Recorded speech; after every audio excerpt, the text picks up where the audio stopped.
에레미야 속에 질문이 그렇게 많습니다.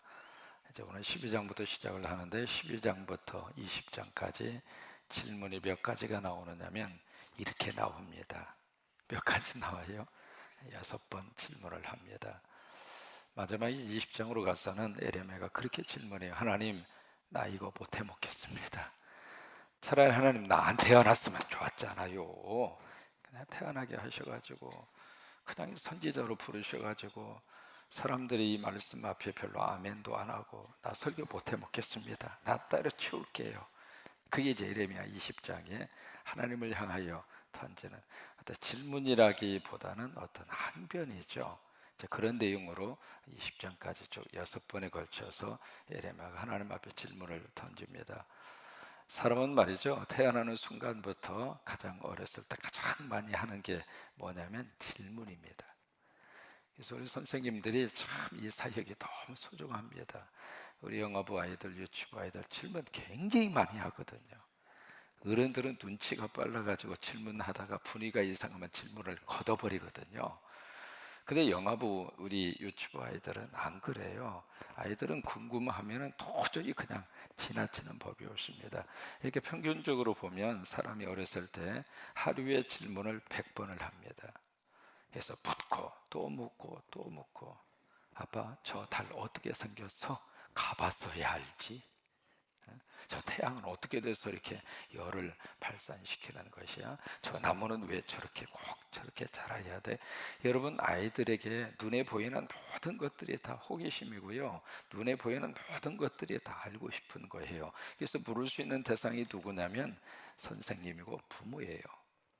근데 그때 반응을 잘 보여야 됩니다. 반응을 잘 보여야 되는데 몇 번 이렇게 질문을 받아주다가 귀찮으니까 야 이놈아, 뭐 그런 걸 다 묻고 그래 이놈아, 때가 되면 다 알아 이놈아, 가만 있어. 그러면 정말로 입을 다물어버려요. 그러니까 질문을 잘 하도록, 질문을 잘 유도할 수 있도록. 왜냐하면 사람은 질문을 던지면서 지혜가 생기고, 질문을 던지면서 발전을 하고, 질문을 던지면서 알아가는 거예요. 모든 과학의 출발이 질문에서부터 시작을 했잖아요. 아시는 것처럼 뉴턴이라고 하는 사람, 어떻게 사과나무에서 사과가 툭 하고 떨어지는 거예요. 그 전에 사람들은 그러려니 했어요. 떨어질만 하니까 떨어지고 싶어. 그래 별로 생각을 안 했는데 뉴턴은 그걸 보고 질문을 던진 거예요. 왜 저 사과가 땅으로 떨어질까? 저 사과가 하늘로 왜 안 올라갈까? 저 사과가 옆으로 가면 더 좋을 텐데. 그러면서 거기서 질문을 계속 던지면서 만유인력의 법칙이라고 하는 과학의 원리를 거기서 터득하게 된 거예요. 그러니까 무엇이든지 질문을 던지면서 거기서 답을 얻게 되고, 거기서 궁금증을 풀어가게 되고, 질문을 던지면서 사람은 지식도 지혜도 쌓여져 가게 되는 거예요. 그러니까 아이들이 질문하는 것을 마음껏 열어놓으셔야 돼요. 선생님들 귀찮더라도 질문 꼭 들어주세요. 대답도 잘하잖아요. 그러니까 이 질문 속에서 어떻게 질문하느냐, 그게 참 나를 바라보는 시각입니다. 똑같은 것을 놓고 질문하더라도 아유, 내가 이렇게 살아서 뭐혀? 이런 질문 하잖아요. 부정적인 질문은 부정적인 답을 창출하게 되는 거예요. 근데 같은 상황 속에서도 거기서 이제 긍정적인 질문을 던질 수가 있잖아요. 얘만 하면 잘 살고 있지? 여러분, 앞에 질문하고 뒤에 질문하고 질문하는 마음의 자세와 태도가 어떨 것 같아요? 그 질문을 통해서 내가 찾고 내가 이렇게 붙드는 대답이 정반대입니다. 그래서 질문을 잘 던져야 돼요. 그리고 던진 질문에 대해서 우리 스스로가 어떤 대답을 얻게 될 것인가. 우리 성경을 읽어갈 때도 마찬가지입니다. 어제 우리 토라를 여러분들에게 보여드렸는데 13살 돼서 성인식이 된 다음에 그 토라를 읽을 때 반드시 두 가지 원칙이 있습니다. 첫째는 토라를 읽을 때 반드시 질문해라. 이게 첫 번째입니다. 우리는 무조건 읽어라 그러는데요, 성경 속에, 성경의 깊이 속에 깊이 들어가려면 질문을 던져야 돼. 우리가 창세기를 딱 펼치면서 출애굽기 읽으면서 거기서 반드시 던져야 되는 질문이 굉장히 많습니다. 그 중 하나가 바로 뭐냐면 왜 이스라엘 땅인가? 이 세상에 하고 많은 땅이 있는데 대한민국 그것도 군산 땅에 예수님이 태어나셨으면 여기는 관광으로도 다 먹고 살아요. 전 세계 예수 믿는 사람이 군산으로 다 몰려오고요. 새만금의 비행장 세우지 말라고 해도 세웁니다. 왜? 전 세계에서 관광객이 몰려오는데 왜 비행장 안 세우겠어요? 그러니까 그러면 왜 이스라엘 땅인가요? 그러니까 모든 이 말씀의 어떤 그 뚜껑이 열리고 말씀의 껍질이 열리고 말씀의 깊이 속에 들어가기 위해서는 그래서 토라를 읽을 때에도 그 아이들에게 가장 먼저 하는 것은 너는 질문을 던지며 토라를 읽어라. 아무 생각 없이 그냥 읽고서 그러지 말고 왜 그러셨을까? 왜 그럴까? 왜 그래야 했을까? 왜 그래야만 했는가? 왜 이런 결과가 나왔는가? 왜 이 말씀을 주셨는가? 이 말씀 속에 뭘 담아 주시려고 하고 있는가? 여기서는 왜 이 단어를 쓰고 있는가? 왜 여기서는 이런 문맥으로 흘러가고 있는가? 그러니까 말씀을 들어갈 때 그들에게 가장 먼저 질문을 가지고 토라를 읽어라. 그게 첫 번째 내용이고, 그 다음에 두 번째, 토라를 읽을 때 반드시 두 사람 이상이 함께 토론해라. 같이 이야기하면서 거기서 하나님의 말씀의 깊이를 같이 들어가는 거예요. 그런 것처럼 처음부터 하나님은 질문을 이렇게 막아놓고 우리에게 무조건 믿어라 그렇게 던져놓은 것이 아니라 우리 이성을 주셨잖아요. 생각할 수 있는 마음을, 그리고 생각할 수 있는 지혜를 주셨잖아요. 그것을 통해서 질문을 던지고 그 질문을 통해서 하나님의 거룩한 음성을 듣게 하시고, 오늘에게 예레미야가 하나님 앞에 질문해요. 1절이 그 질문이거든요. 여호와여, 내가 주와 변론할 때에는 주께서 의로우시니이다. 그러나 내가 주께 뭘 해요? 질문하옵나니. 질문을 합니다. 무슨 질문을 던지고 있는가? 악한 자의 길이 형통하며 반역한 자가 다 평온함은 무슨 까닭이니까? 왜냐하면 그 앞에 11장에서 여기 이제 그 아나돗이라고 하는 예레미야의 고향 사람들을 죽이려고 그랬잖아요. 막 그 예레미야를 막 살해 음모를 꾸며서 죽이려고 하는 그런 사건이 11장에서 있었잖아요. 근데 그 사건을 다 겪고 나서 하나님, 도대체 이게 뭡니까? 어떻게 악한 사람들이 그렇게 잘 살고, 그리고 하나님을 향하여 반역하는 사람들이 아무 일이 없는 것처럼, 지금 하나님 뭐 하고 계시는 거예요 지금? 그런 어떤 그 마음의 볼멘, 그 마음을 지금 질문 형태로 하나님 앞에 던지고 있는 거예요. 이것은 에레미야 스스로의 질문이라기보다는 욥기에 가도 이 질문이 나오고요, 하바국에 가도 이 질문이 나옵니다. 우리가 계속 이런 질문 속에서 끊어지지 않아요. 나는 이렇게 새벽 기도하는데, 새벽 기도 안 하고 저렇게 잘 주무시는 거, 그리고 예수도 잘 안 믿는 것 같고 기도도 별로 안 하는 것 같은데 아무 일 없이 어떻게 저렇게 잘 먹고 잘 사는가, 그런 생각이 들 때가 있었을까요? 없었을까요? 갑자기 어떤 우환이 막 밀려오고, 그리고 참 먹고 사는 거 힘들고 자식이 앞길에 잘 열리지 않는 것 같고, 나름대로는 열심히 기도해서 뭔가 하나님 앞에 헌신된 충성된 모습으로 교사 활동도 하고 그냥 충성하다, 하나님 왜 그럴까, 그런 생각이 들 때가 있었을까요? 없었을까요? 다 그 질문 가지고 사는 거예요.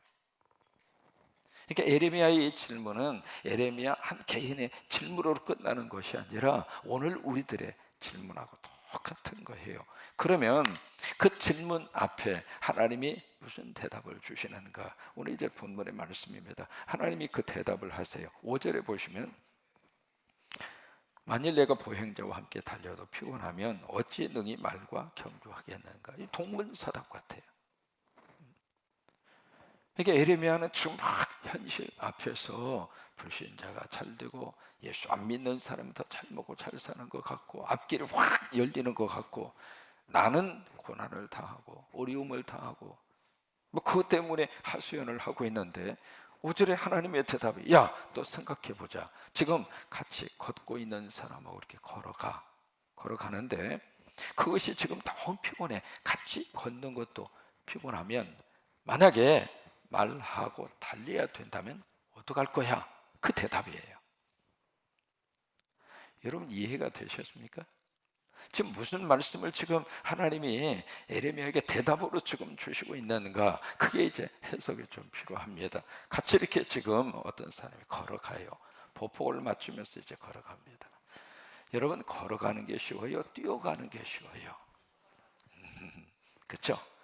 그러면 지금 같이 걷는 사람하고 걸어가는데 걸어가다가 다리가 아프고 그냥 여기도 삭신도 쑤시고 그래서 도저히 더 이상 걸을 수 없을 정도로 피곤해요.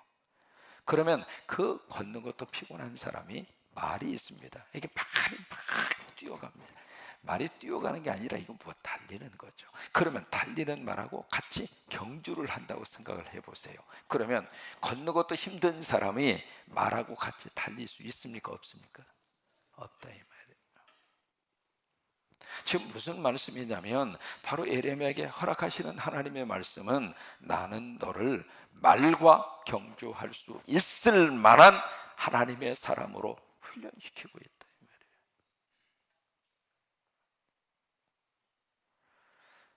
그러니까 애기들하고 지금 아장아장 걷는 그런 약골로 네가 사는 것을 나는 원하지 않는다 이 말이에요. 말하고 같이 뛰어도 괜찮을 수 있는 그런 강골로 내가 너를 만들고 있다 이 말이에요.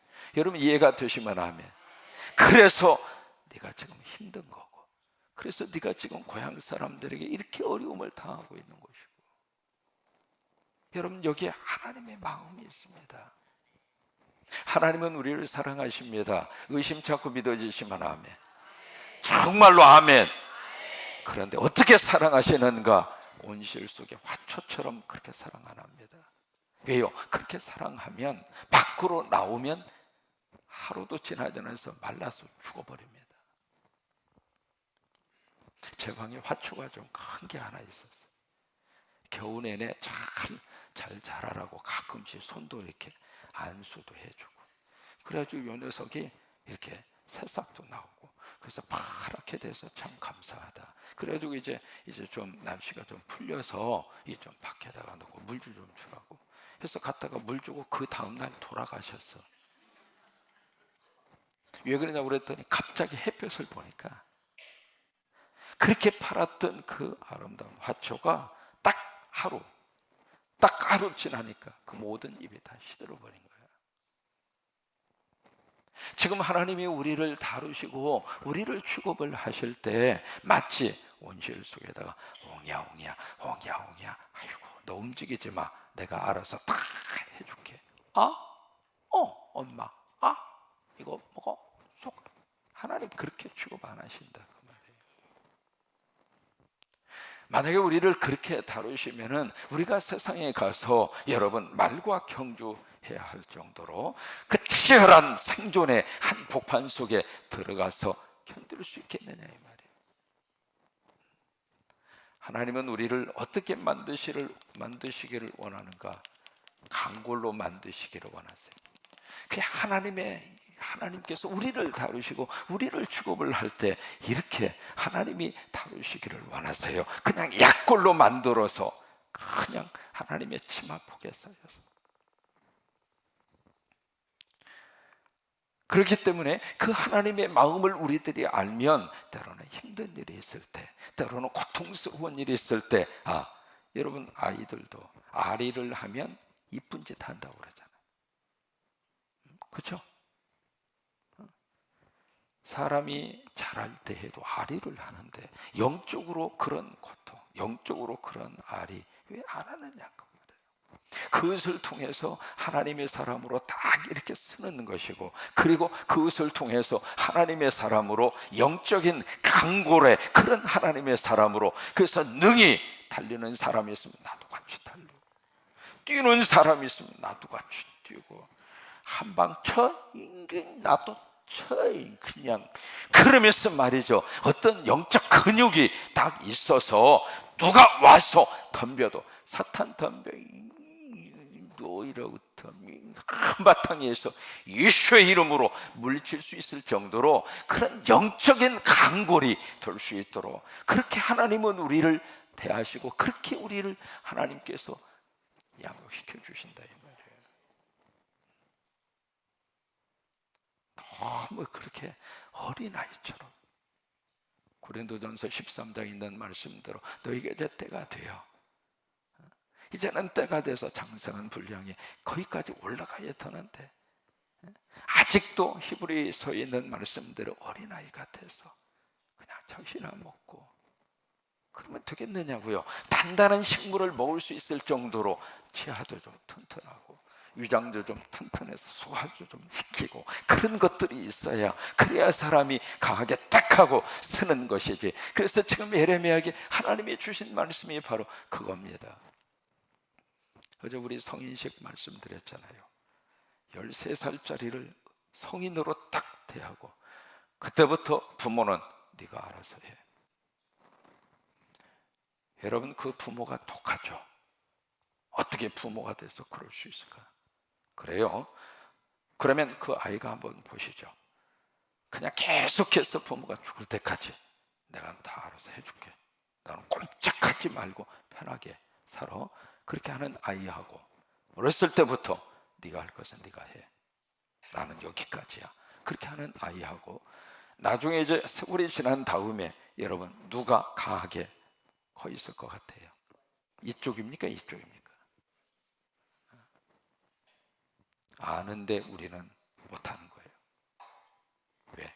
정이 너무 많아서. 강하게 내버려 두어도 그 자식 하나님 의지하고 일어서요. 내가 이렇게 해주지 않아도 그 아이가 살 길을 찾아요. 우리 부모님들, 우리 세대 한번 생각해 보실까요? 부모님들이 뭘 해줬습니까? 그래도 그 속에서도 나 죽었어 하고 인생 포기하고 끝장낸 거 아닙니다. 그 속에서 다 일어섰어요. 그러니까 성인식을 13살 때 하는데요, 뭘 하느냐면 그 유대인들은 두 가지를 굉장히 중요하게 생각하는데 첫째가 결혼식이고 두 번째가 성인식이에요. 근데 그때는 친척과 친지들이 다 모입니다. 결혼식 때도 그러고 성인식 때도 그러고 다 모여요. 친척들이 모이는데 그냥 오는 것이 아니라 전부 다 우리 식으로 말하면 부조를 합니다. 부조를 하는데 전부 다 현금으로 해요.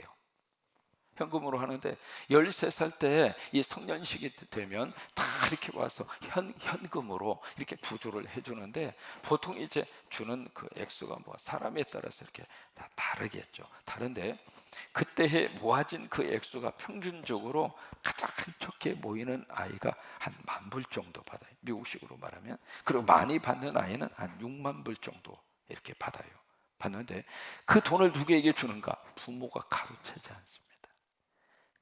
그 돈을 그 아이에게 줍니다. 13살짜리 아이에게.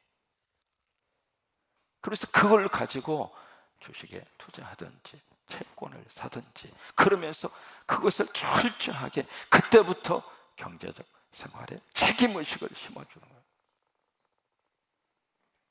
그래서 유태인들은 일반적으로 대학교 들어갈 때 자기 통장에 거의 10만 불 이상의 돈이 있습니다. 그게 어디서 나오는 건가? 성인식 때 받은 현금이에요.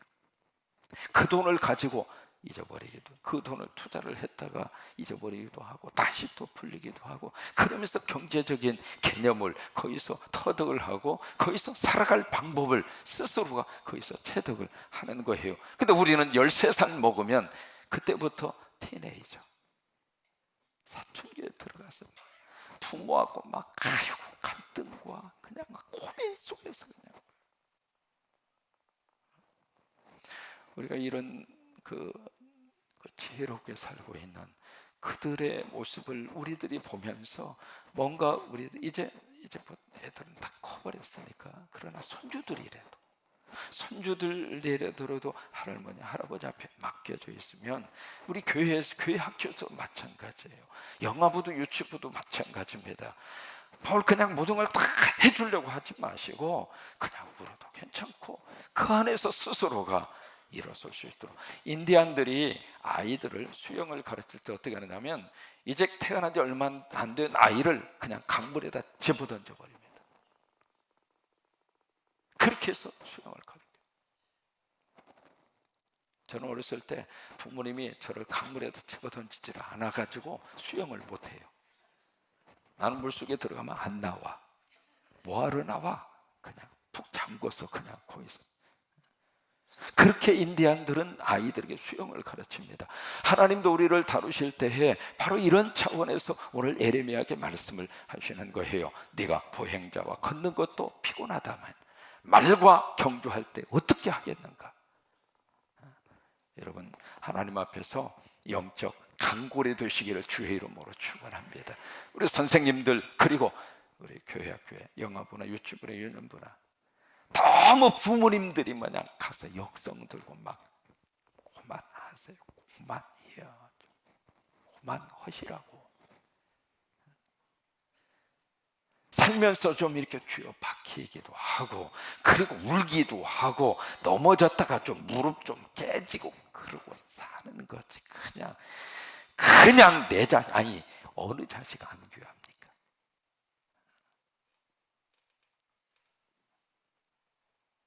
하나님이 우리를 영적 강골로 대하시고 영적 강구로 우리를 세워주시는 것처럼 우리도 마찬가지입니다. 믿음 생활도 그렇게 하세요. 믿음 생활도 영적 강골로 그렇게 신앙생활 하세요. 그냥 이렇게 엉야엉야 그냥 언제까지